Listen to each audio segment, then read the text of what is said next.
বাবুবাজার দিয়ে গেলেই ভালো হবে, আপনার কি মনে হয়? না, ওইটা করলেই ভালো। নাইলে আপনি এক কাজ করতে পারেন, ওই বাবুবাজার পুস্তকলা দিয়ে যান গা, যেহেতু রাস্তাটা অচেনা। আসসালামু আলাইকুম, কি অবস্থা সবার? আজকে বেরিয়ে পড়লাম কেরানীগঞ্জ যাবো। সো বাবুবাজার আসছি। এখন প্রচুর জ্যাম দেখতেছি। এই বাবুবাজারটা আসলে সব সময় জ্যাম থাকে, বুঝি না কেন, কি অবস্থা।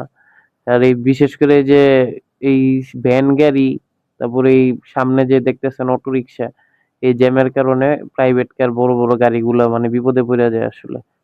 কি যে মানে সরকার আসলে চায়, বাট বাংলাদেশকে আমার মনে পরিণত করতে গেলে, পরিপূর্ণ করতে গেলে অ্যাটলিস্ট 2050 সাল লাগবে, নাইলে আশা করা যায় না কোনোই মতে গতি। আপনারা যারা গাইজ এই কেরানীগঞ্জের আছেন, কেমনে যে থাকেন আমার হিসাব মিলে না। ভয়ানক একটা অবস্থা। তেলের পাম্পে আছে এখন, পিছিয়ে দেখেন অক্টেন লেখা। এই মানে এই জায়গায় আসার পরে এই হাসনাবাদ বসুন্ধরা রিভার কেউ কোনো সঠিক তথ্য দিতে পারে না। তাই কানে ধরতেছি আর জীবনে এই কেরানীগঞ্জ আসবো না আমরা। কারণ কেরানীগঞ্জে আসলে সময় নষ্ট, শরীর অবস্থা খারাপ, এমনি জ্বর, এর মধ্যে আবার মনে করেন যাতে একটা অবস্থার মধ্যে পড়ছি, খালি গাড়ি দাঁড়া করাই দিতেছে, এক একজন এক এক কথা বলে। কি হাসনাবাদ আন্ডারপাস উল্টা পাল্টা। এই চেক পোস্টে আসছি আমরা, কিন্তু কোনো মতিগতি নেই। আমরা অসহায় বসে রয়েছি। 2 ঘন্টা হয়ে গেছে চিটাগং যাওয়ার কথা, কিন্তু আসছি হলো মাত্র বসুন্ধরা রিভার ভিউ রোডে। কখন যাবো টিউলিপে। অবশেষে বহু যুদ্ধ করে আমরা ফাইনালি আসতে পারছি, এটাই অনেক। 8টায় রওনা দিয়েছিলাম, বাজে 10:30। সো এখন আমরা লিফটে উঠছি।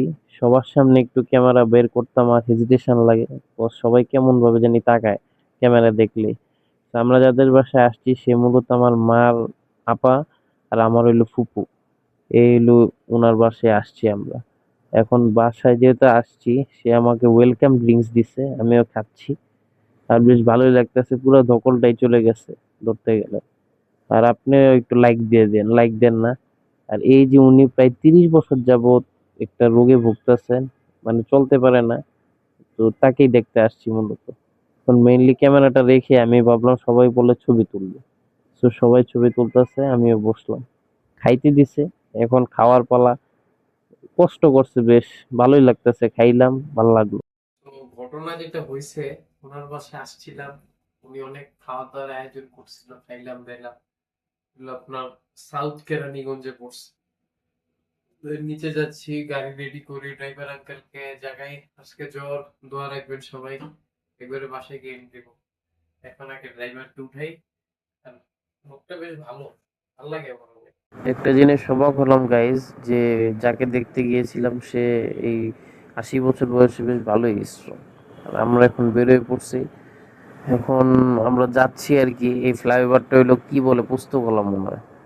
রাস্তাটা বেশ ভালোই, মাওয়া কানেক্টিং রোড ঢাকার সাথে। সো এখন আমি গাড়ি চালাচ্ছি মেইনলি, কোজ আমাদের ড্রাইভার আঙ্কেলকে আমরা ছেড়ে দিয়েছি, কোজ তার বাসাও যাত্রাবাড়ি, তো তাকে ওইখানে নামাই দিয়েছে যেহেতু তার সুবিধা হয়েছে। রাস্তায় আবার জ্যামে পড়ছি একটু, গুলিস্তানে। গাইস বাসায় আসলাম। তো এখন তার কি বলবো, একটা বার গাড়ির ছবি আকারে একটু দোকানে আসছিলাম, এই দোকানে কি শুনিলাম, কি শুনিয়ে না কিয়া করতেছে, ঠান্ডা লাগে গেছে, অবস্থা খারাপ পুরা। তো এই আর কি, আজকে ভিডিও পর্যন্ত। ভালো লাগলে একটা লাইক দিবেন, শেয়ার করবেন। আল্লাহ হাফেজ।